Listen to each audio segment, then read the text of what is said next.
Thank you, everyone, for tuning into the Welsh Athletics Coaching Insight series, where we'll be exploring the life and times of the coaching community in Wales. My name's Chris Moss, and today I'll be talking to former GB international athlete and a man who has got some impressive times against his name over a variety of distances. He's now one of Wales's most promising coaches. A very warm welcome. Good evening to Steve Mitchell. Hi, Chris. Looking forward to this chat. Thanks for having me. No, perfect. Pleasure to have you. And again, thank you for joining us. Firstly, I'm aware you spent some time in hospital and thankfully not coronavirus related. What was that like? And more importantly, how are you now? Recovery is going really, really well. I got ulcerative colitis, which I hadn't heard of before I got it, but it was just chose a very interesting time to get a non-COVID-19 related illness. But yeah, the NHS staff were amazing. The treatment they gave me was phenomenal. And yeah, recovering really, really nicely. So yeah, very grateful for that. Absolutely, that's great to hear, and great to have you back at full strength shortly. Moving on to your coaching journey, can you just tell us a little bit about how you got into coaching and what your coaching journey has been to date?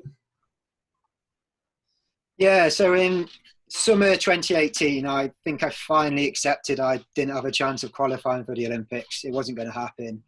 And sort of lost my motivation as an athlete. But I've always enjoyed sort of helping others, providing other people with opportunities, which is why I sort of moved into a career in teaching. And for that reason, I think it really appealed to me to move into coaching. So I pretty much straight away said to James Fee, who was my coach for the last few years, that I was really interested in moving into coaching. And James was really supportive of that, really encouraging. So I sort of started out helping out with James's coaching group, and then sort of got my qualifications, started coaching some of my athletes myself. So James had a big group, and it felt like it would be easier if I sort of took on the female athletes within the group. So I started coaching the female athletes based up at Cardiff Met Uni and a few other sort of local upper junior and senior athletes. And yeah, I've been really fortunate to have a really great group of athletes to work with so early on in my career who have really sort of responded to what are the ideas I've suggested to them. Oh, superb. And obviously, I know your resume, your background, and how good an athlete you were. How have you found that transition from being an athlete, where you're sort of performing on that stage, to then now becoming a coach and seeing things on the other side of the fence? Yeah, I've really enjoyed it. I think the last couple of years as an athlete, I did get a bit frustrated. I started realising things I wasn't seeming to make that next step. But I didn't really know what I wanted to do. I knew I'd love to be an athlete, but it was sort of like a hole missing. And as soon as I started coaching, it's just like it filled that hole that used to be when I was an athlete and had gone missing. And it was just, so it's a natural fit, fitted in nicely with the skills I developed as a teacher, being a teacher and a coach. They're so similar. There's so many similar skills. So from that point of view, it's an overlap. And I was also really fortunate to have some really great coaches. I was with James Fee for the last few years. Prior to that, I was based in Bristol, someone called Keith Brackstone. And I was really grateful for all the support they provided me and the opportunities they were able to provide me with, which I just wouldn't have had without them. And it was really satisfying and really enjoyable being able to sort of be on the other side and hopefully try and provide some athletes with some of the opportunities that I was able to have as an athlete. That's great. And you mentioned JT. James is everywhere these days. I can't turn on my phone without seeing him pop up on some sort of social media network. But he has obviously gone from coaching you to now looking after you and mentoring you as a coach. How valuable has that support been in terms of having a mentor? Oh, it's incredibly valuable. I think at any stage of your coaching career, whether you're a beginner or whether you're very experienced, it's always very good to have people you can talk to and who challenge you, who make you consider new ideas, who challenge you on why you're doing the things you do. But particularly on it's vital. So yeah, having James there to support me, provide me with suggestions, provide me with ideas and how I can progress my coaching, show me potential resources I could read through or look through. Yeah, it's been really, really valuable and really valuable to bounce ideas of one another, and also have a really nice relationship in that we are prepared to we are quite happy to have different opinions as well. We don't just agree with one another. We're happy to challenge one another and say, well, why are you doing that? Why, and make us really justify exactly what we're doing. But the other thing that's been great is, yeah, James has been fantastic. The other thing James has really helped me with, I should bring up, is actually while I was in hospital a few weeks ago, he'd sort of, for those couple of weeks, took over the program for the athletes that I coach, which was really, really, really great fun. The athletes who I coach were really grateful for that as well. So that was amazing. But I think it's really important to have a few different people you can talk to and bounce ideas off. So I've been really looking from that point of view, that as well as James. I've had Bob Smith, who's Piers Copeland's coach. I've had quite a lot of conversations with him. He's helped me a lot on the East Wales regional programme. We've bounced a lot of ideas off one another, challenged one another as well. So that's been really good. And also to work with coaches outside of your specialist area. So I'm an endurance athlete. I've moved into endurance coaching, but there's a lot of overlap between endurance, sprints, throws and jumps. So I know Dave Norton, who's one of the sprint coaches up at Cardiff Met, I've had quite a few discussions with him about sprint coaching and sprint training and bringing some of those ideas into my coaching of endurance athletes. So that's really challenged me as well, but I think it's really helped me develop as a coach. Yeah, I know you mentioned, especially obviously I know James well, and he's quite reflective, and I think speaking to a number of coaches, that's what we should be doing more of. He's asking the question of why am I talking about this session? What's the benefits? What the athlete's going to get out of it, and really challenging yourselves, but also just bouncing those ideas back and forward. I think is a really good way to approach it and develop your knowledge in an informal setting. So it's great to hear. Just touching on, you mentioned Cardiff Met, and obviously you're coaching quite a good group of up and coming younger athletes and particularly female athletes. Do you think there's any differences in coaching male athletes to female athletes, and how have you found? I think there's mainly similar. Obviously, most of the principles are very, very similar. So most of it's similar. There are two main differences. The first difference is obviously paces and PBs are slightly different. So when I first started and I was setting sessions, it took me a little bit of time to get my head around. If they say, "Oh, what's our target pace for this session?" Get my head around what the target paces for those sessions were, because they were different to the target paces that I would have had when I was doing similar sessions. So that took a little bit of getting my head around to start with, but I'm there now. That just seems natural and second nature. The other major difference is female athletes have the menstrual cycle, which male athletes, that's not something we have to sort of consider with. So that's been a challenge, because it's something when I was an athlete I didn't think about. And realising how the menstrual cycle affects some athletes in different ways. Some people it seems to affect less, some people it definitely affects more.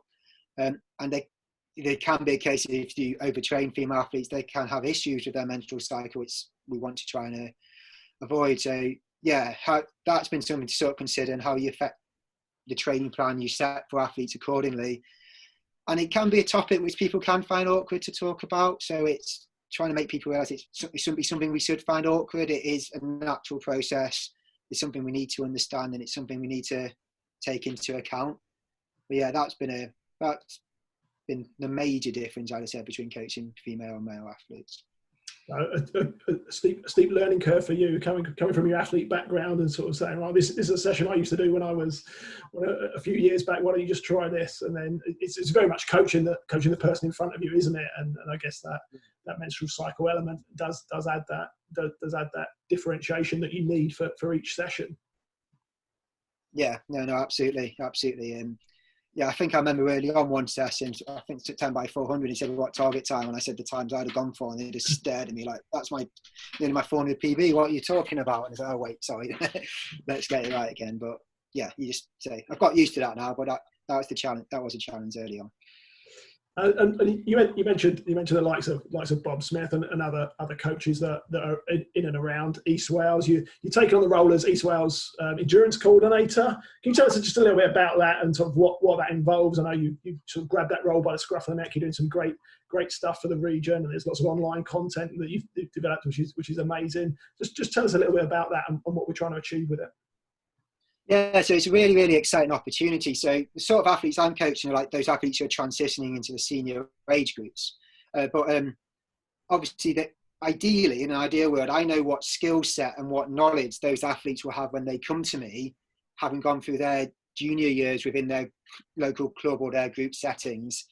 So the idea of the regional development program and also the national development program is to provide information to the coaches and the clubs so that they can provide the training for their junior endurance athletes so that they develop the qualities that we want them to have. So by the time they sort of move maybe to more university setting, whether it's Cardiff Met or whether it's Birmingham or whether it's Loughborough or whether it's in America or wherever it is, that they have the skill set and the training attitude so that they can take full advantage of the opportunities available to them as they transition into seniors, so that they have every opportunity of developing into the best possible senior athletes they can be. Because while it's brilliant having success at juniors, we all know there's so many examples. I know you'll know some, Chris. I know lots as well, of people who are really successful juniors who were disappointing seniors. And what we want is, junior success is great, but we really want to provide that program so there's every opportunity that those good juniors will become the best possible seniors they can be. Because long term, we want to, from a Welsh athletics point of view, we want athletes who are going to go to the Commonwealth Games and be really successful in the Commonwealth Games. And we want as many Welsh athletes qualifying for British teams for the Olympics and the World Championships, being successful as possible. And if we can get those juniors, once they finish the RDP and the NDP, to be as good as possible, but with the skills required to become as good as seniors as possible, that would be great. And so, that's the main aim of. Absolutely. So it really is a sort of a development program for coaches and athletes, but with a bit of a coach development focus on it as well. So that the coach and the athlete are going through that developmental and that learning journey together. I think that's what we're saying. Yeah, absolutely. We know what we need, what qualities we need our junior athletes to have. And then from that, we know what sessions and what training programs the coaches need to be, and what feedback the coaches need to be providing to those junior athletes, so that they can develop those qualities that we want them to have to be the best possible seniors in the long run. So yeah, athlete development, coach development is at the heart of it. Absolutely. Great, fantastic. On to a bit about yourself. You're outside of athletics and coaching. You're a teacher in a secondary school, working in the autism unit, I think. What can you take from teaching into coaching, and how has that helped you with that transition? So it's teaching, well, coaching is effectively teaching of athletics. So it's exactly the same sort of process, really. So it's working within the autistic unit. I needed to really know the children individually. They have such individual needs. Their needs are very individual. They have individual personalities, individual interests. And that's the same with the athletes. The athletes that I coach also have individual needs, they have individual strengths, they have individual areas they need to work on. So it's that you learn to sort of, the idea of learning to get to know the person I've got from teaching, I've brought into my coaching. Then there's what do I actually ultimately want to achieve, the children I'm working with to achieve. So within the autistic unit, I want them to be happy children who develop into as independent and happy adults as they can on leaving school. So you've got that sort of overall outcome. And then from the overall outcome, you then plan schemes of learning and to sort of help them develop the skills they need, with autistic children, it'd be social skills, independent skills and academic skills. And then within that scheme of learning, you then develop lessons to focus on particular little goals that you need. And that's exactly the same process with coaching athletes. I've got the overall outcome I want, which the overall outcome might be to be a Welsh international at the Commonwealth Games, once at the Commonwealth Games to achieve maybe a medal at the Commonwealth Games. So then it's like, right, so that's the overall aim we've got. What's the process for that? So you come up with the long-term year sort of training plans, which is the equivalent of the scheme of learning within the school, where you think this is the skills we want my athletes to develop over this period of time and over years. And once you've worked out what skills you want over the years, you work out what skills you want to develop within the next year so that they show that progress. And then you sort of break it down into the individual training sessions and what your outcome you want from that training session to help them on that journey to reaching that ultimate goal. And the other thing, it's a bit like similar to being a teacher, is you're not with that child for one lesson and never see them again. You're there and we're with them for 5 or 7 years. So it's this idea that this is a long-term journey, and you break it down into lots of little steps to reach the end outcome. And that's the same with coaching. I think sometimes we just get too hung up on the immediate goal, and actually to be the best possible senior athlete, that's a 5, 7, 10, 12, 15-year journey. So it's breaking that journey down into lots of steps, because you can't jump from being a good junior straight to being a Commonwealth senior. It's breaking it down to those little steps along the way, so you sort of end up being on the end point. Perfect. Sounds like a lot of sort of interchangeable skills that you take from coaching and teaching. Like you say, that's almost a massive complement to both areas of your life at the moment. You mentioned you're coaching up at Cardiff Met. You've got some promising athletes that you're working with, both junior and senior. Who are some of the ones that we should look out for over the next couple of years? So Lucy Marland sees 3K to 5K, probably more 5 or 10K, but we did do 3K in the indoor season. She's come on massively this year. She's dropped her PB down in 10K. Well, it would have been to 34.5. It was technically at the Leeds Abbey Das, which ended up being 23 metres short, so it doesn't officially count, but it would have been, 5 seconds slower. So yeah, she's got her PB down from over 36 minutes to 34.5 minutes in the last year since working with me, which is really exciting. That means her PBs means he's got qualifying time to get Welsh Fest on the road, which is great. She's run for Wales in the country. In Northern Ireland, came 4th this winter with the Welsh 5K and 3K champion on the track this year. So really excited to see how she develops and get some more Welsh Fests, and that's really, really exciting, and go for more Welsh titles. Also, Lizzie Harris, who's come from a sprint background, but she's an 800 metre athlete. She's got medals at Welsh Indoor and Outdoor Championships, but I think she's really promising. She's run 2.9 now. I think there's a lot of time to be knocked off there. Looking at her trying to get Welsh titles, Welsh Fest, I want to see her go to British Champs, a bit like Lucy, go to British Champs in the track and see what she can do there. I think she could potentially in a few years' time make a final at British Champs, which is exciting. Rebecca Evans came back from finishing her studies in America just over a year ago. Had a little bit of a difficult period when first coming back, but is really coming back well. Medalled in the Welsh Senior Cross Country Championships. But 1500 5K athlete, again, really excited to try and get winning Welsh titles, qualifying for British Champs. Also junior, it's like upper end junior athletes, Chloe Doyley, is coming through really well, and I think long term she's going to be a marathon athlete, but she's definitely not doing marathons yet. She's still only 21, or just 21. But yeah, she's shown real improvement on the track recently. So ran sub 18 for 5K on the track, qualified for UK under 23 champs last year, where she was 6th. And that's just someone who never went to under 20 or under 17 UK champs. So that's really encouraging.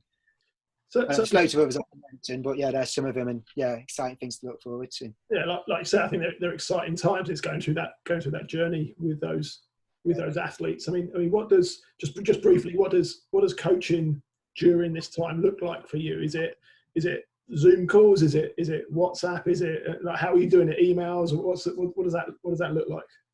Yeah, obviously you can't actually be with the athletes, so that's a new challenge. But it's still a case of setting training sessions. So myself and James use an app called Training Peaks, where you set sort of the training schedule on it. The athletes can look at it, and then once they've done the session, they can then provide feedback, and you can actually link it to your Garmin, so you can actually get data and things like heart rate and times and paces. So while it's not the same as seeing the athletes do the session, it never will be the same. At least you've got that sort of data, so you can look at, okay, what pace were they running at, and you can give that feedback. I'm always somebody who sort of messages the athletes to see how they're doing, but obviously at this time it's even more crucial than ever when you're not seeing them. So there's a lot of, we're mainly using Facebook Messenger, but lots of messages to seeing how they're doing, how they're responding to the sessions, how they're feeling. So that's really important. I think one of the main things at this time is trying to keep the athletes motivated, because obviously there aren't races at the moment.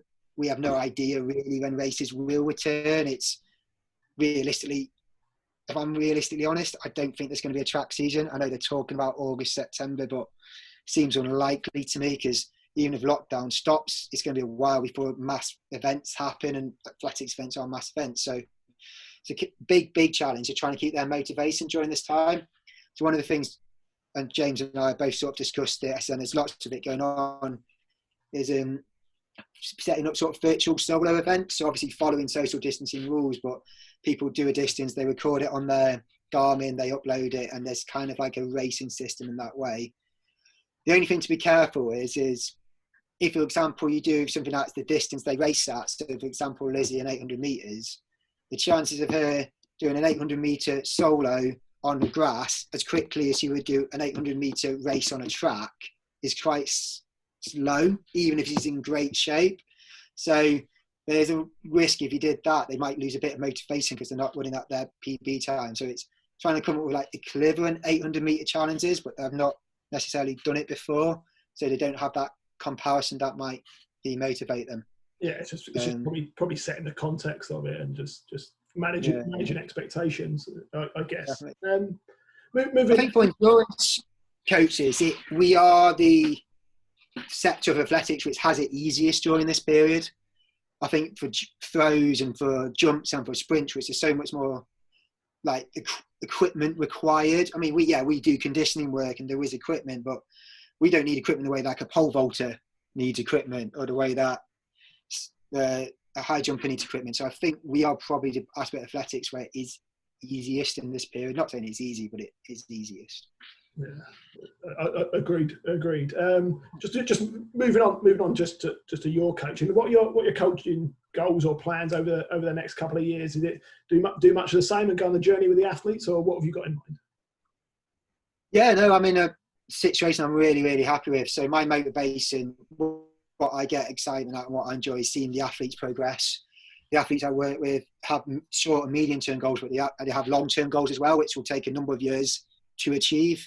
So yeah, going on that journey with those athletes and providing them with all the support I can to give them every opportunity to achieve their long-term goals, whether that's whatever distance that is and whatever that goal is, whether it's a Welsh Fest, Welsh title, British Fest, British title, Olympian, whatever, give them every opportunity I can to support them on that journey. And yeah, that's what motivates me as a coach. Perfect. Okay, we're going to change tack slightly, Steve. Just we're going to do a bit of a quick fire round with you. Just so you got to choose or answer the questions as quickly as you can. So I've got a few to throw at you, just to get a bit about your background, your personality, etc. See what we can glean at it. Are you ready? Yeah, let's go for it. Cat or dog? Dog. Track or field? Track. Are you a leader or a follower? A leader. Prefer coffee or Red Bull? Oh God, neither. Red Bull if I had to. Would you rather read a book or watch TV? Probably a book, but yeah, book. We'll say book. Biggie or two-pack? Two-pack. What would you rather do right now? An 800, a 1500, or a 5K? God, none of them. Those days are behind me. I won't ask you. 5K because I have no speed anymore, so 5K. Who's the person you admire the most? And don't say JT. God, person I admire the most. From athletics, Kelly Holmes, Paula Ratcliffe, Michael East. I remember watching Michael East winning the Commonwealth Games when I was growing up, and that quite inspired me. Perfect. Don't tell Easty, he'll only dine out on that. I've never even met him. I'd be like, who's this random guy saying I inspired him? What was your favourite cartoon character growing up? Bugs Bunny. I didn't watch many cartoons. Bugs Bunny. England or Wales? Oh my God. You don't have to answer that on this platform. Coming from an England, I think it's safe you don't answer that. Last one. Describe yourself in 3 words. Motivated, stubborn. I guess I can be annoying, obsessive. all the great qualities that you need for being an athlete and a coach. Steve, that's absolutely amazing. Thanks very much for your time and talking to us this evening. Very much appreciated by both myself and everybody at Welsh Athletics. I'm sure the coaching community and people will enjoy watching this back. So thanks very much for your time. Oh, no worries. Really enjoyed it. Thank you for having me. Excellent. Perfect. Thanks, Steve. No worries. That was great. Thank you.